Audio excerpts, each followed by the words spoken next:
안녕하십니까. 칸중국 코리아 이유진입니다.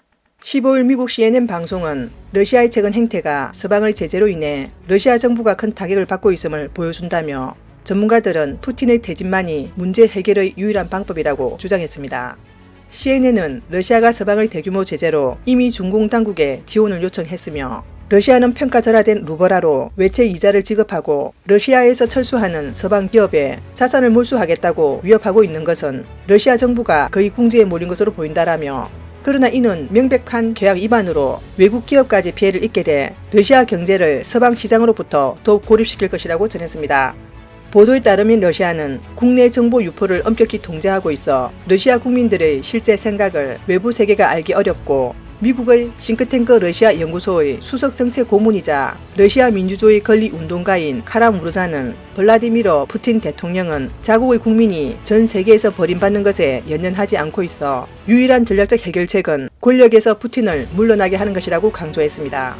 카라 무르자는 냉전 기간 동안 그랬던 것처럼 정치 개혁을 촉진하기 위해 미국과 다른 국가들이 창의성과 기술을 사용하여 러시아인들에게 진실을 전할 것을 촉구했습니다. 보도에 따르면 전례 없는 규모의 경제 봉쇄와 제재가 러시아에 중대한 영향을 미치고 있으며, 러시아가 중공에 경제적 군사적 지원을 요청했지만 베이징의 동의 여부는 아직 불분명하며 중국과 러시아 양측 모두 이를 부인했지만, 제이크 설리번 백악관 국가안보보좌관은 이 일에 대해 미국은 우려하고 있다고 전했습니다. 다음 뉴스입니다. 러시아의 우크라이나 침공이 계속되는 가운데 시진핑 중국 국가주석이 올 가을 대만을 전면 인수할 것이라고 언급한 러시아 연방보안국의 기밀 문서를 대만 언론이 보도했습니다. 러시아 연방보안국에 대한 일련의 내부 정보를 폭로한 러시아 인권운동가 블라디미르 오세키는 자신의 개인 홈페이지에 FSB 정보 분석가의 익명 보고서를 올려 대만을 거론했습니다. 보고서는 시진핑이 자신의 3년임을 위한 작은 승리 때문에 올가을 전면전을 검토했다고 밝혔습니다. 그러나 우크라이나와 러시아의 전쟁 이후 대만을 공격할 수 있는 기회는 엄연히 사라졌으며, 전쟁을 일으키면 미국은 중국을 위협하고 시진핑의 정적에게 유리한 조건을 부여하게 된다고 밝혔습니다. 이 익명의 보고서가 실제로 믿을 수 있는지에 대해서는 아직 검증되지 않았습니다. 차이잉원 총통은 최근 페이스북에 자조가 러시아 침략에 맞서는 우크라이나의 가장 좋은 모습이며 이로 인해 다른 나라의 도움을 받게 됐다. 대만도 자기 방어의 의지와 역량을 높여야 주권과 안보를 지킬 수 있다고 말했습니다. 차이잉원은 전쟁을 두려워하지 않고 전쟁을 추구하지 않는 것이 정부가 지키는 원칙이며 대만을 지키겠다는 의지를 세계에 보여줄 것이다 라고 말했습니다. 수전창 행정원장은 대만은 선제 사격을 꺼리고 있지만 중국이 선제 사격을 한다면 생존 가능성이 전혀 없다고 말했습니다. 정부는 인민을 전쟁터에 내모는 일은 결코 없을 것이며 절대적으로 필요하지 않으면 결코 전쟁을 경시하지 않겠지만 전쟁은 대비하고 막아야 한다라고 말했습니다. 수전창은 북쪽의 라오둥 반도에서 남쪽의 하이난도까지 중국의 어떤 기함도 기종을 포함해 속속들이 알고 있다라고 말했습니다. 수전창은 만일 양안에 전쟁이 터질 경우 어떻게 대처해야 하는지에 대해 중국이 이미 전쟁을 일으켰다면 당연히 얘기할 기회가 없다. 그러나 상황이 긴박해지면 정부는 여러 가지 방법으로 전쟁이 일어나지 않도록 힘쓸 것이다 라고 말했습니다. 다음 뉴스입니다.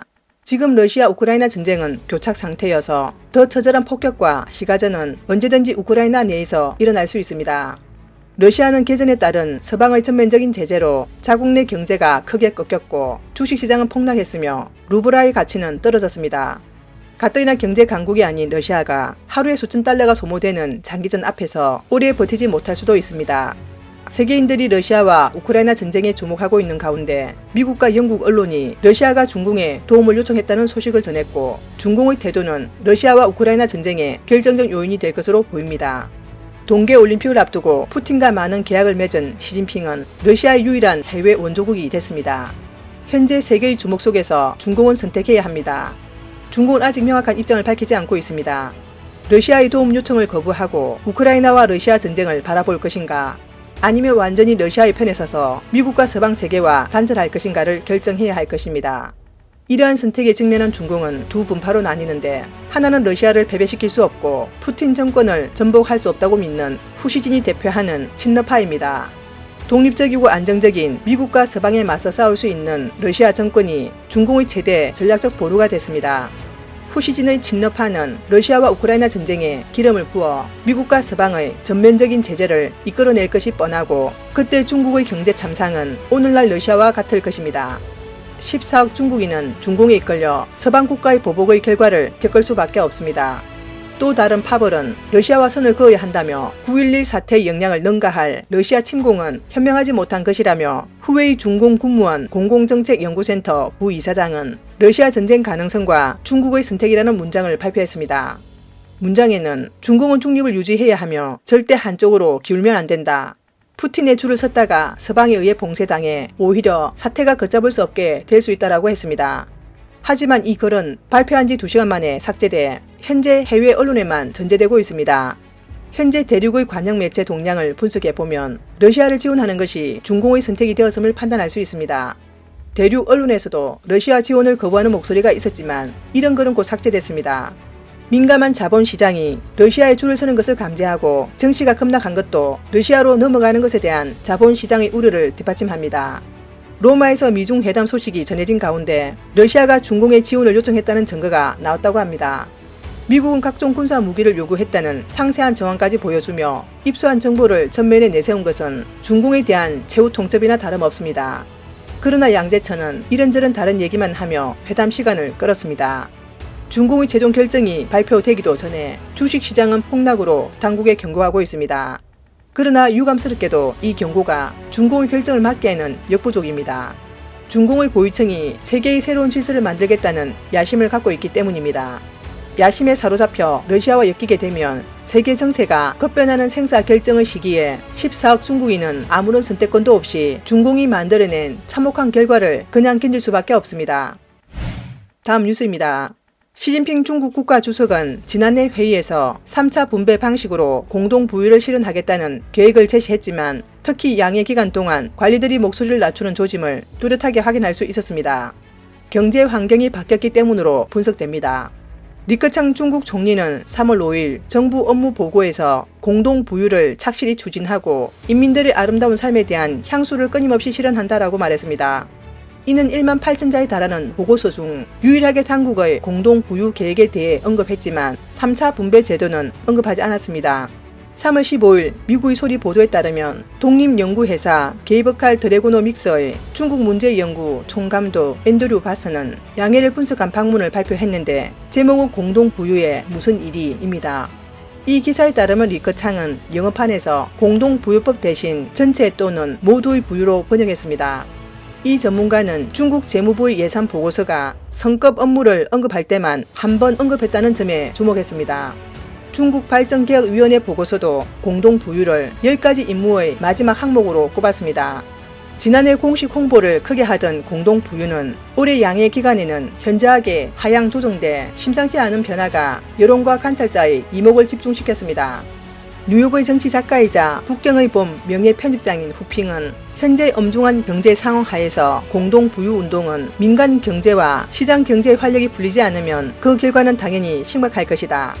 아마도 이런 상황이 시진핑이 다소 양보할 수 있게 하는 점이 될 것이다 라고 말했습니다. 워싱턴의 경제학자 리영칭 평론가는 중공이 공동 부유에 대한 언급을 급격히 줄이기 시작한 것은 경제 정체 압력과 고용 압력이 복합적으로 작용한 것으로 보고 있습니다. 베이징의 중앙 고위층은 이미 강력한 감독, 민간기업 탄압, 국영기업 확대의 강도를 낮추지 않을 수 없습니다.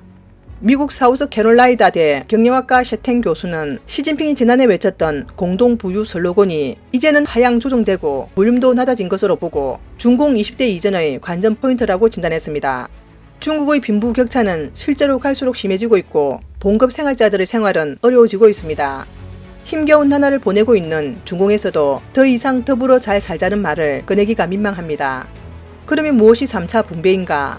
탕신위안 논설위원은 중공의 3차 분배는 부유한 회사와 단체, 개인에게 부를 자발적으로 기여하게 하는 것이라고 말했습니다. 만약 그들이 원하지 않는다면 공산당은 그들을 기부하게 할 것입니다. 다음 뉴스입니다. 체코, 폴란드, 슬로베니아 총리는 15일 오전 EU 대표로 우크라이나의 수도 키예프를 방문하여 볼로디미르 젤렌스키 우크라이나 대통령과 만나 유럽연합의 우크라이나 지지를 표명했습니다. 러시아군이 침공한 지 21일 만에 우크라이나에 상륙한 최고위급 지도자이기도 합니다. 일부 학자들은 우크라이나 사태가 가시화되면서 러시아의 패상이 나타나고 있다는 분석도 나왔습니다. 젤렌스키는 페이스북에 우크라이나 고위급 인사들과 3국 대표단 회의 영상을 올리며 대표단에게 우크라이나가 어려운 시기에 키예프를 방문해 우크라이나에 대한 강력한 지지를 보여줘 감사하다라고 말했습니다. 회담 후 기자회견에서 피알라 차코 총리는 우크라이나 국민들에게 유럽은 당신들과 함께 있다라며 당신들은 혼자가 아니다라고 말했습니다. 젤렌스키는 기자들에게 이런 동맹이 있어 우리는 이 전쟁에서 승리할 것이다라고 말했습니다. 젤렌스키와의 회담에 앞서 3국은 다른 EU 24개국의 지도자와 정부 수반을 대표한다는 성명을 발표했습니다. 폴란드 여당 지도자들은 우크라이나의 국제평화유지단 파견을 요청했습니다. 폴란드 정부는 유럽연합 3개국 정상이 우르줄라 폰데어 라이엔 EU 집행위원장과 샤를 미셸 EU 상임의장과 우크라이나 방문을 앞두고 합의했다고 밝혔습니다. 그러나 유럽연합 이사회는 EU가 우크라이나를 전폭적으로 지지하고 있지만 이번 방문은 EU 이사회가 승인한 것이 아니라며 이번 방문은 안보상 위험할 수 있다고 통보했습니다. 서방 동맹국이 러시아의 통제 불능 해석에 대해 매우 우려하고 있음을 보여줍니다. 3국 총리의 키예프 방문 소식은 키예프가 현재 러시아군 국경을 전장의 최전선이 되었다는 것과 폭격과 전쟁 위협을 무릅쓰고 키예프에 진출한 새 총리 모두 중요한 내각 지도자이자 우러 전쟁이 시작된 이래 가장 최전선에서 우크라이나 정부를 지원한 국제 지도자라는 점에서 높은 관심을 끌었습니다. 일본 산케이신문 타이페이 지부 이사인 야이타 아키오 지국장은 페이스북에 어떤 나라든 정부 수반의 안전이 최우선이라는 분석의 글을 올렸습니다. 나토 회원국인 3국 총리는 출국 전 매우 포괄적인 안보 평가를 마치고 문제없을 것이라는 결론을 내렸을 것입니다. 현재 우크라이나는 키예프 시의 상황을 효과적으로 통제할 수 있을 뿐만 아니라 키예프까지 가는 철도의 안전을 보장할 수 있으며 정보가 노출되지 않을 것이라는 확신도 갖고 있습니다. 이는 러시아군이 3주째 전투를 벌이고 있지만 아직 전장에서 주도권을 잡지 못했다는 것을 증명한다라고 분석했습니다. 나토에서도 이들 세 나라는 우크라이나와 마찬가지로 사회주의 진영에 속해 있어 우크라이나에 더욱 호의적이었고 이들의 우크라이나 방문은 공식적으로 나토를 러시아 우크라이나 전쟁에 본격적으로 끌어들였습니다. 야이타 아키오 지국장은 러시아군의 사기는 이미 꺾여 있고 미사일은 거의 다 바닥난 상태라며 러시아의 패상이 드러난 만큼 상황이 우크라이나에 점점 더 유리하게 작용할 것이라고 전망했습니다. 오늘 뉴스는 여기까지입니다. 구독과 좋아요는 격려입니다. 공유는 나눔의 시작입니다. 시청해주셔서 감사합니다.